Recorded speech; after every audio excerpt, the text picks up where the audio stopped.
My roommate kept swiping my charger, so I rigged his phone to emit embarrassing noises every time he unplugged it. Now he's scarred for life. So, I, a 27-year-old guy, am what you'd call a coding wizard. Practically a hacker if I felt like it. I could probably crash NASA's servers, but I channel my skills into loftier pursuits like settling scores. More on that in a bit. First, let me introduce Jake, 28, my roommate, and the ultimate thorn in my side. Jake's got this infuriating habit of snatching my charger. Not occasionally, not sporadically, but every time my phone's gasping for juice, Jake's already nabbed my charger like some tech-obsessed gremlin and vanished to who knows where. Now Jake's not a total jerk. He's decent enough, but he's got two glaring flaws. One, he treats my charger like it's his personal property. Two, his flirting game is as smooth as sandpaper. And this guy, he's smitten with a girl from his work. Let's call her Hannah. When I say smitten, I mean he transforms into a lovesick poet spouting sonnets about her.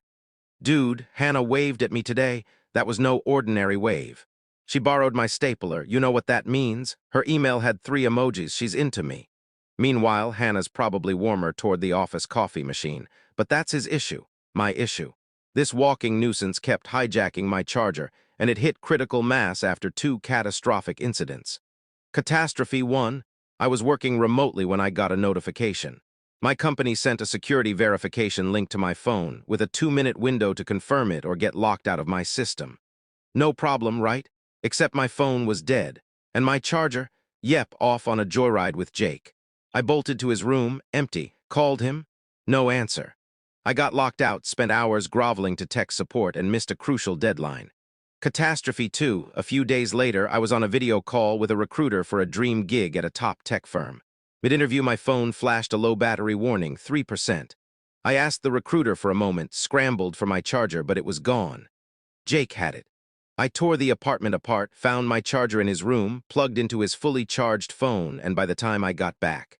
Interview done, opportunity lost. That was it. That was my breaking point. I stormed into Jake's room, held up his 100% charged phone, and snapped, "Why are you still using my charger when your phone's full?" Jake, with the audacity of a seasoned thief, shrugged and said, "I like to top it off if it dips below 85%. I saw stars.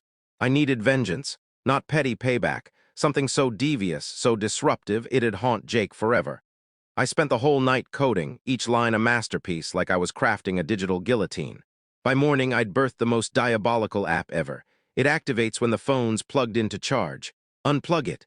The phone blasts loud, mortifying, X-rated sounds, like something out of a horror movie's adult scene. The kicker. The app's invisible. No icon, no notifications, no way to stop it unless you plug the phone back in. I waited until Jake was snoring, ensured his battery was at 94%, and slipped the app onto his phone. I left my charger on his desk and went to bed, smirking like a mastermind. Tomorrow was going to be glorious. Morning arrived, and Jake, predictably, grabbed my charger like it was his destiny and headed to work. I lounged on the couch, sipping coffee, savoring the calm before the storm. I'd already texted my buddy Alex, who works with Jake. "Camera ready?" I asked.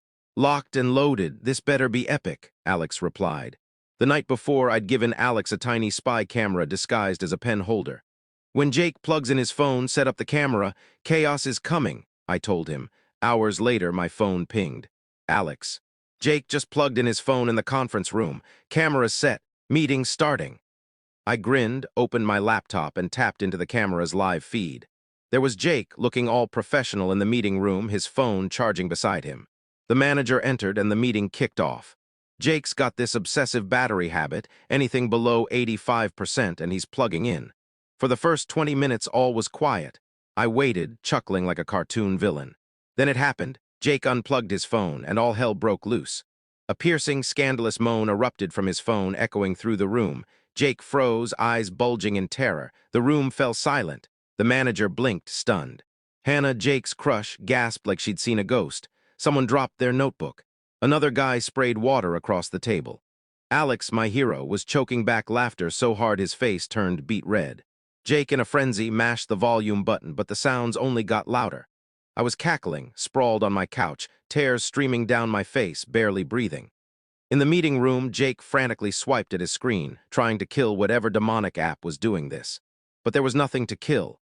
The manager's face turned crimson. "What in God's name is happening?" he roared. Jake, sweating buckets, stammered, "It's not me, I don't know what's going on." Alex, playing the hero, piped up, "Maybe it's the charger." "Plug it back in." Jake lunged for the charger and plugged it in. Silence. The room sat in stunned horror. The manager's eye twitched. One guy was biting his lip so hard it bled. Hannah looked at Jake like he was radioactive. The manager snapped, "Meeting's done, everyone out." "Jake, my office now." Everyone fled like startled pigeons, but Jake, he was stuck. He knew unplugging his phone would restart the nightmare. So he left it there, charging in the conference room, and shuffled to the manager's office. I texted Alex for updates. Jake tried explaining, "Sir, my phone's been hacked." The manager stared, incredulous. "You're saying someone hacked your phone to play that?" "Yes." The manager sighed, rubbed his temples, and muttered, "I can't deal with this." He let Jake go. Jake raced back to the conference room and spent hours Googling fixes. Factory reset? Nope. Delete apps, no dice, turn it off. Didn't work. He even tried praying, nobody answered. He blew up my phone with calls and texts. "What did you do? This isn't funny. I'm gonna end you. Help me. I'm starving." "Please." I ignored them all. Then Jake's stomach growled. He'd held out for hours, but nature called. He had to go. Sweating, trembling, Jake bolted to the restroom, leaving his phone behind. And that's when disaster struck. Through the spy cam, I saw 3 suited men enter the conference room. I texted Alex, "Who are they?" "Oh crap, clients, they're meeting in there." I wheezed. One client noticed the phone, probably thinking someone forgot it, and unplugged it. Jake, mid-bathroom break, heard faint laughter. He froze, then his heart stopped. The moans blared again. The client sat paralyzed, eyes wide. The manager looked like he'd aged a decade. One client choked on his coffee. Another fell out of his chair, gasping. Alex was sobbing with silent laughter in the corner. Jake, still in the restroom, panicked so hard he nearly fell in. Brain fried, he didn't even finish. Just yanked up his pants, belt flapping, and sprinted down the hall like a fugitive. Heads turned as this wild-eyed, half-zipped lunatic charged toward the conference room. Before he got there, a client dropped his briefcase, papers flying. Another knocked over his chair in shock. The manager was practically purple. As another moan ripped through the air, Jake burst in, dove across the table like a deranged Olympian, and jammed the charger back in. Silence. The room stared. Jake, sweaty, disheveled, belt undone, barefoot, stood like he'd just battled a dragon. A client whispered, "My God." The manager, quaking with fury, pointed at the door. "You're done." That night, I disabled the app and texted Jake, "You're good now, unplug away." 10 minutes later, he replied, "You're a dead man." Word spread like wildfire. Alex reported Hannah ghosted him. HR blacklisted him. Security flagged his face. I was at home, dying of laughter.